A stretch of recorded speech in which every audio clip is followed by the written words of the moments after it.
Hello, and welcome to episode 117 of Things I Learned from Barry Harris. And today I thought we would talk about what do we do after we've learned how to play some things on, let's say, a major scale. So let's just today say G major. So let's say you've learned how to play your half step rules, you've learned how to do your pivots, you have your scale up and down, you have your triads, you did your chromatic scale. You have all those things together and you're able to play them on G major. Okay. So the next step is what a standard consists of, or a song that you're going to play, is this chord going to this chord, or what Barry refers to as a movement. So G major, let's just say we're in the key of G, G major is going to move to another chord, to some other chord.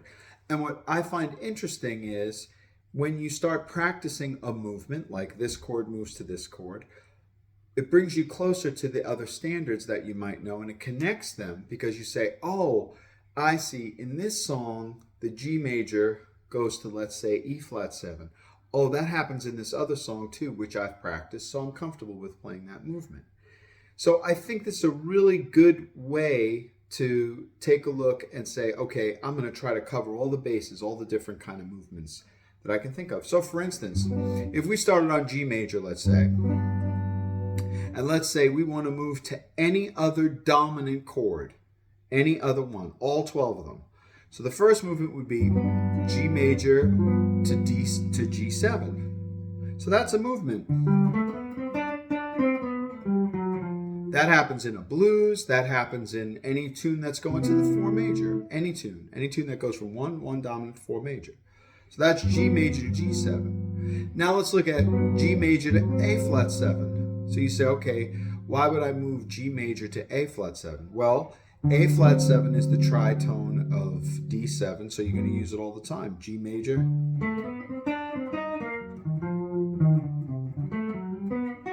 You're going to definitely use that. G major to A flat 7 happens all the time. Happens all the time. It's like playing 1 to 5 to 1. How about G major? Let's just keep moving up. So we said G, G7. We said G, A flat 7. Let's do G to A7. So what's a standard that does G to A7? There's a standard called Watch What Happens. Dee da da, ba boo bee boo boo ba, moves to A7. So there's a perfect example. You got 2 measures of G major, and then all of a sudden it goes to A7. So you have to learn how to play G major. Let's see.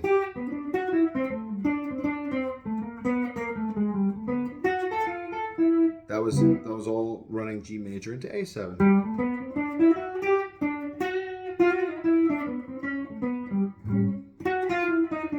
Then it runs into D7. But see, there's a reason. I have to know how to play G major to A7 because that tune calls for that. Now how about G major to B flat 7? So G major to B flat 7 is interesting because you could say, okay, G major goes to E7 a lot. That's the 6th dominant. So this is the tritone of the 6th dominant, true. So you have to know how to play. That was just running it into afterwards D7. But see, another thing you have to know is like this is part of giant steps, which runs into E flat. So that's another reason you have to know it. Oh, G major runs to B flat 7 because I have to know that because it's in giant steps. There's your reason. How about G major to let's see, B7. That's anytime you go into a relative minor. You have to know that.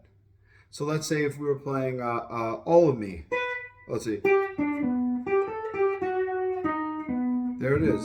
You have to know that for that. Or if you were even playing, I think it's the first change of Someday My Prince Will Come. Someday My Prince Will Come. But I think that one moves to the 4 after that. But do you see? That's a reason that you have to know G major to B7. There it is. Now how about G major to C7? Well, that happens a lot. That's 1 to the 4 dominant. So you could say, even in How High the Moon, here comes C7. You have to know how to run G major into C7 because the next chord is G minor to C7. But as Barry people, we know we just play C7. Now, what about G major to D flat 7? So D flat is the tritone of G7. So anything we did for the first one, like G major, then I ran it into D flat 7. But there's actually a song that goes right to that.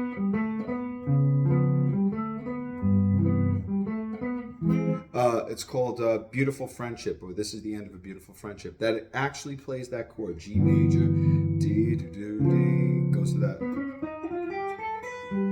It's a pretty song, but that's a reason that you have to know how to run G major to D flat 7. Now, G major to D7, that's easy. That happens, that's 1 to 5. That's every song, really. So that's an easy one, G to D7. Now, what about G major to E flat 7? So E flat 7, we could say, oh, out of nowhere.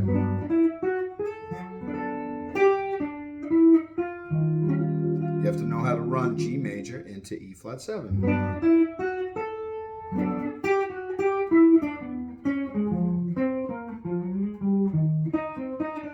And then back to G major. So you see, you have to know how to run G major into E flat 7.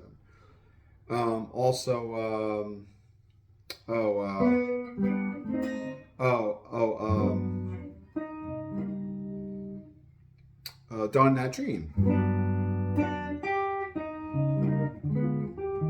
That's right away. The first movement is G major to E flat 7. So you have to know how to play that. The next one would be, let's see, G to E7. Well, that's 1 to 6 dominant. That happens in every song.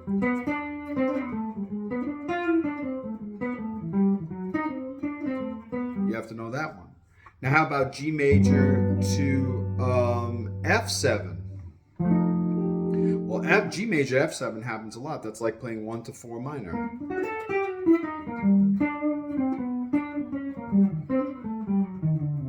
That happens all the time.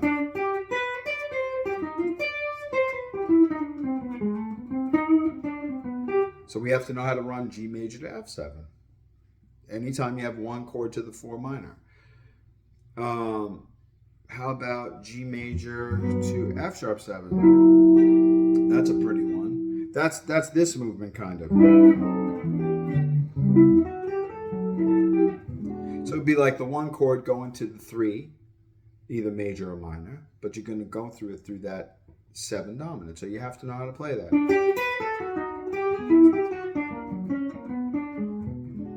Which is really pretty. You have to know how to play that. That's the 1 to the 7 dominant. But the concept is that you should know how to move from any chord to any chord. So when you take a standard, the purpose of learning a standard is not necessarily to just say, okay, I just memorized these chords. This chord goes to this. Great. Now I have it. Now maybe I can play it in a few keys. That's great. But the next step is, well, what can I play on it? See, you don't want to treat it as like, okay, the sheet music says G major. Okay, now I have a bunch of G major stuff. Okay, good. Now I'm good. Oh, wait, now it says E flat 7. Okay, now I have E flat 7 stuff.